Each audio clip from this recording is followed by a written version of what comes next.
একাডেমির সভাপতি মাননীয় মন্ত্রী বিদ্যালয় ও উচ্চশিক্ষা বিভাগ শ্রীযুক্ত ব্রাত্য বসু মঞ্চে আসন গ্রহণ করবেন মোহাম্মদ গোলাম রব্বানী শ্রী ব্রাত্য বসু মহাশয়। শিলিগুড়িতে আয়োজিত হলো সাহিত্য উৎসব ও লিটল ম্যাগাজিন মেলা। শিলিগুড়িতে আনুষ্ঠানিকভাবে শুভারম্ভ হলো সাহিত্য উৎসব ও লিটল ম্যাগাজিন মেলা। আগামী 12ই জানুয়ারি পর্যন্ত 3 দিন ব্যাপী শিলিগুড়ি কলেজ প্রাঙ্গণে অনুষ্ঠিত হবে এই লিটল ম্যাগাজিন মেলা। পশ্চিমবঙ্গ বাংলা একাডেমি আয়োজিত এই সাহিত্য উৎসব ও লিটল ম্যাগাজিন মেলার নাম রাখা হয়েছে উত্তরের হাওয়া। এদিন এই মেলার শুভ সূচনা করেন শিক্ষামন্ত্রী ব্রাত্য বসু।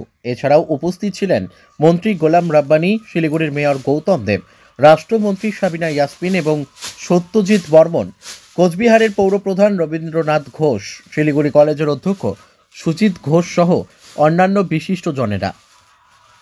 জানা যায় এই উত্তরের হাওয়ার আয়োজন করেছে পশ্চিমবঙ্গ বাংলা একাডেমি, মহকুমা তথ্য ও সংস্কৃতি দপ্তর, শিলিগুড়ি ও তথ্য ও সংস্কৃতি বিভাগ, পশ্চিমবঙ্গ সরকার।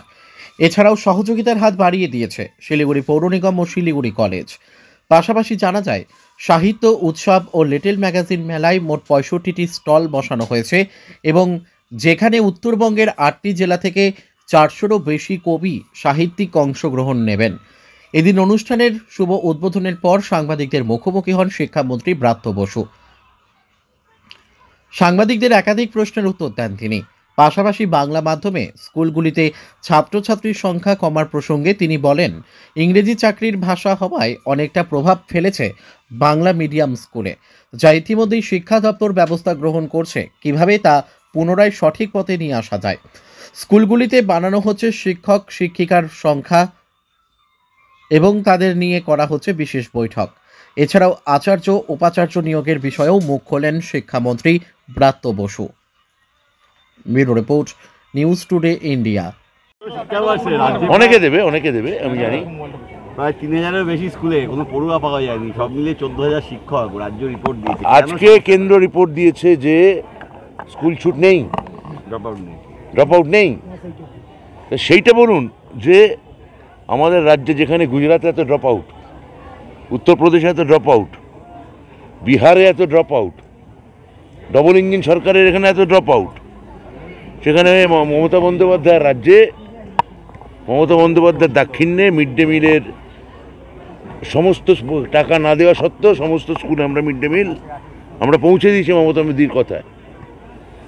তার জন্য আজকে মমতাদির জন্য আজকে রাজ্যে কোনো ড্রপ আউট নেই।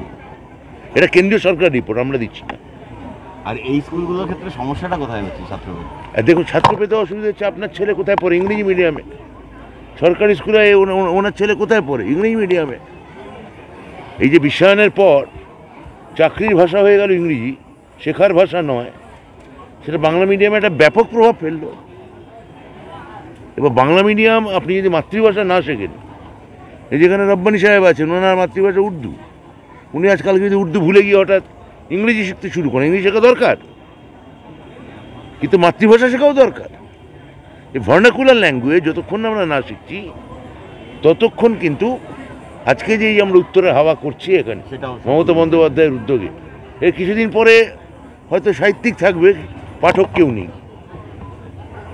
সিনেমা ডিরেক্টর থাকবেন, দর্শক নেই, থিয়েটার থাকবে, অভিনেতা নেই। মানে এমন একটা সময় ব্রত, একদিকে বাংলা ভাষা ধ্রুপদী ভাষা হচ্ছে, অন্যদিকে বাঙালিরা, বাংলার মানুষরা বাংলা ভাষা থেকে সেটা আমরা ওই জন্য স্কুলগুলোকে রিপোর্ট নিচ্ছি, পিটিআর করাচ্ছি, মার্চ করাচ্ছি। কালকেও আমার একটা এই শিলিগুড়িতেই একটা ওয়ার্কশপ আছে টিচারদের নিয়ে, যাতে আপনারা আরও দায়িত্ববান হন। আপনারা দায়িত্ববান, আমি মানছি, আপনাদের আরও দায়িত্ববান ছাত্রদের ভালোবাসতে হবে, স্টুডেন্টদের প্রতি কেয়ারফুল হতে হবে। এইটা আমাদের খুব প্রাথমিক লক্ষ্য। ইউনিভার্সিটিতে দেরি হচ্ছে, এই এলো বলে। হ্যাঁ, কিন্তু তার মধ্যে আধিকারিকরাও নেই। নর্থ বেঙ্গল ইউনিভার্সিটিতে অন্তত 5-7 জন আধিকারিক নেই। হায়ার এডুকেশন যদি একটু না দেয় বলছে যে দেখুন, এটা ভিসি যিনি আছেন বা ছিলেন, তিনি যখন রিকুইজিশনই পাঠাননি। রাজ্যপালের ভিসি, মনোনীত ভিসি, বিকাশ ভবনকে যদি পুরোটা বাইপাস করে চালাতে চান তাহলে যে বিপর্যয় হতে পারে, মুখ থুবড়ে পড়ে পড়ার যেটা হতে পারে সেভাবে মুখ তুলে পড়েছেন, কি করবো? ছাত্র ভোটের কথা মাঝখানে শোনা গিয়েছিল, কলেজে কলেজে ছাত্র ভোট, মানে জানুয়ারিতে মোটামুটি। এটা আমি আবার তো বলছি, এটা আমি কিছুদিনের মধ্যে মুখ্যমন্ত্রী জানাবেন, তার সঙ্গে কথা বলে আমি বলে দেবো। উচ্চশ্রী প্রকল্পটা বন্ধ একটি দুটি জায়গায় হয়েছে, দক্ষিণ দিনাজপুরে হয়েছে, আশা করছি খুব দ্রুতই করবেন। আর উচ্চশ্রী প্রকল্পটা বন্ধ, অনেক টিচাররা অভিযোগ করছে, মামলা মোকদ্দমা। এটা কোর্টের আদেশে বন্ধ, কোর্টের কাছে আমরা আপিল করেছি, আশা করছি তাড়াতাড়ি খুলে নিতে পারবো। ঠিক আছে, থ্যাংক ইউ।